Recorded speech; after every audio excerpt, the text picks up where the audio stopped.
You guys, your next girl come on the stage. Goddamn, she's a very funny lady. She has an album on iTunes called I'd Eat Them Both. Give it up for Kelly McCarron!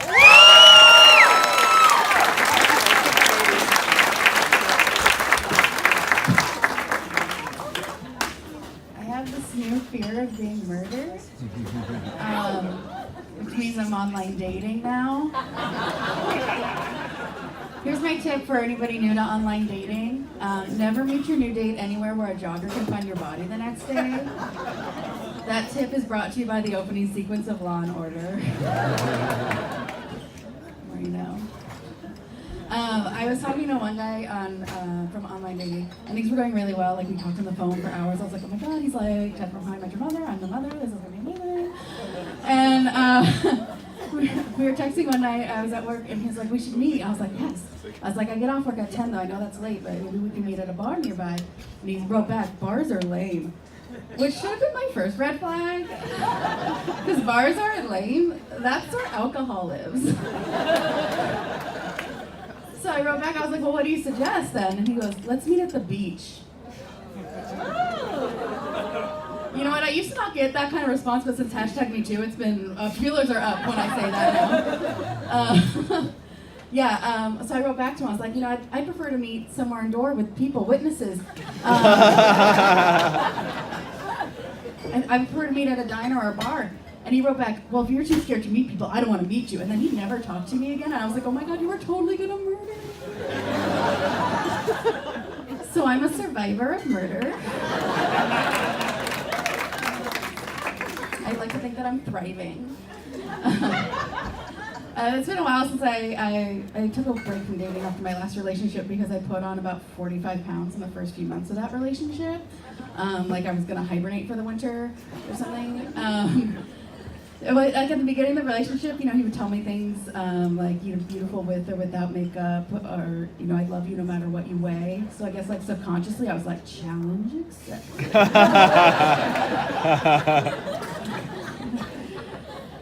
So now I'm single, like most of my friends are, you know, married or in serious relationships, and like people in relationships love to give single girls advice. And the number one thing they always say, and I hate it so much, once you stop looking for love, that's when it'll find you. Why don't they say that about anything else, you know, like missing children? Once you stop looking for Billy, that's when he'll find you. It's probably the last place you looked.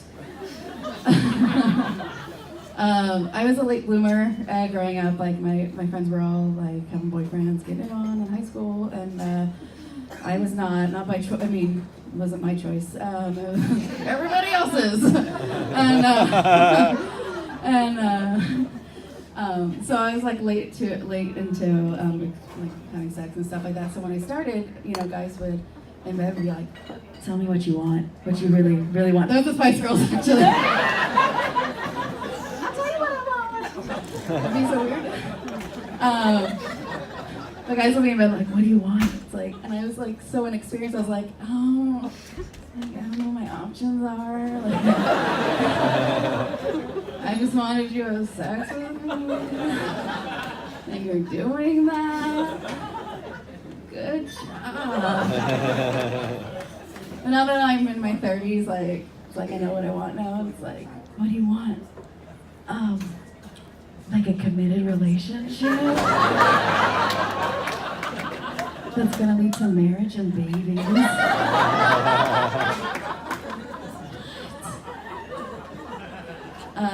Sometimes I really want to be like really honest, like as if that's not enough. What do you want? Like a ham sandwich? Is that like a new move? No. It's a ham sandwich. I'm famished. I like watching nature documentaries. I was watching one about dolphins, and dolphins are terrible. I don't know if you know this. If you used to be a fan of R. Kelly, I'm about to ruin something else that you like. So, just some backstory. Most animals in the animal kingdom just have sex to procreate, but dolphins, like humans, will also have sex for pleasure. It's like that's pretty kind of cool. So sometimes like a female dolphin will be like, "What up, Brad? I'm DTF. You want to hook up?" And he's like, "Always." So he's totally into it. But sometimes like they're not feeling it. So like sometimes a dolphin will swim and be like, "Hey girl, you look good. Can I buy you a fish?" She's like, "Nah, I have a headache tonight. I don't feel like it." And he's like, "No one says no to Chad." And then he and his dolphin bros swarm her, trapping her, and then they rape her. Right? Dolphins are terrible. So the female dolphins, they need a #MeToo movement to happen in the sea. To get it started, a celebrity's got to go down. So obviously that's going to be Flipper. It's going to shock the dolphin community.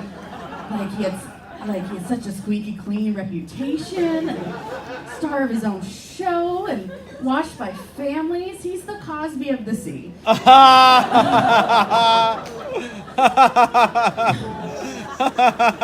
just wonder if there's other injustices for female dolphins, like at work, like at SeaWorld, like, "Hey Tammy, how's it going at work?" "Girl, I just found out Trevor's getting paid 10 fish for his tricks and I only get 7, and I do the same tricks, if not better." Oh my God, dude. I know, that's crazy, like equal fish for equal tricks. Did you talk to Dolphin Resources about this? "No, girl, we're just being personified for a joke that doesn't have an ending."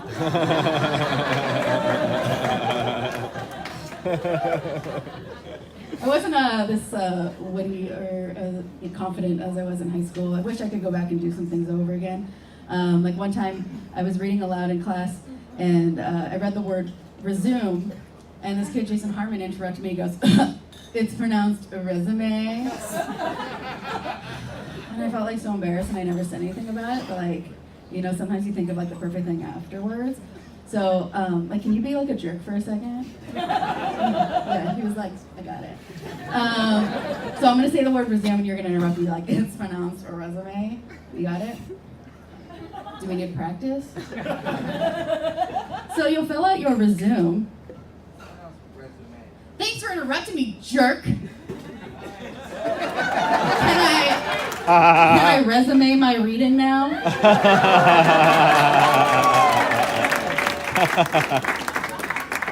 Only took 18 years, but I came up with it. So, I was talking to a new acquaintance, and my age came up that I'm 32, and he was like, "Oh wow, I thought you were younger. It looks like you just finished college." And he's like, "Oh my God, I look like I have a degree." I wrote that on Facebook, and my mom wrote, "Oh, that made me laugh," which is the first time she's found humor in me being a dropout. So,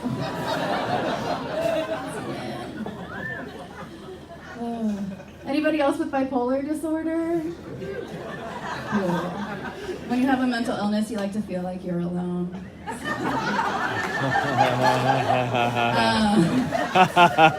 you're not familiar, bipolar disorder, you'll have episodes of mania, really highs and kind of acting a little crazy, and then low is depression, and I mostly will have depression episodes.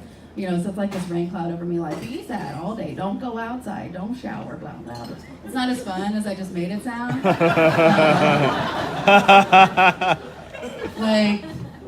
I'll drop a pen and cry, it's irrational. And people will try to help me with my depression, which is nice, they want to help, but they have no idea how to help me. They'll be like, "Just go outside, get some vitamin D, do something you enjoy, go see a movie, go out and go bowling." I need medication and therapy. That's like telling somebody having an asthma attack to just take a deep breath. Or somebody with polio to just walk it off. One time I was talking to my mom about my depression, and I was just like, "Yeah, it's real bad. I don't want to talk to anybody. I don't want to do anything. I have shows. I don't even want to do them." And she's like, "Well, I can understand why you'd be depressed. You're not where you want to be at in your career. You're broke. You're not seeing anybody."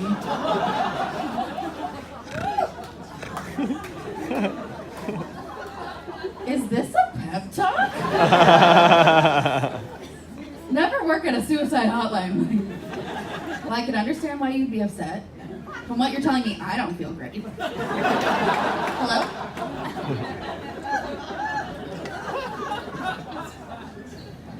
at the end of our conversation, she goes, "Now, you're not going to want to hurt yourself, are you?" It's like, well, I wasn't going to, but you're giving me a lot to think about.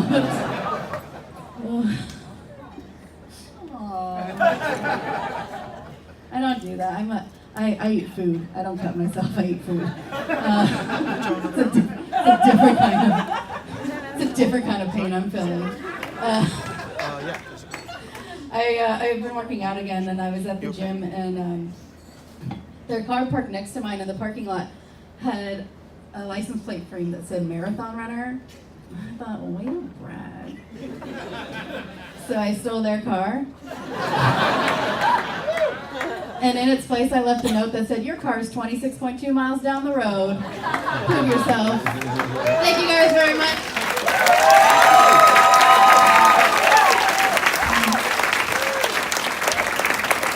Kelly McCarron!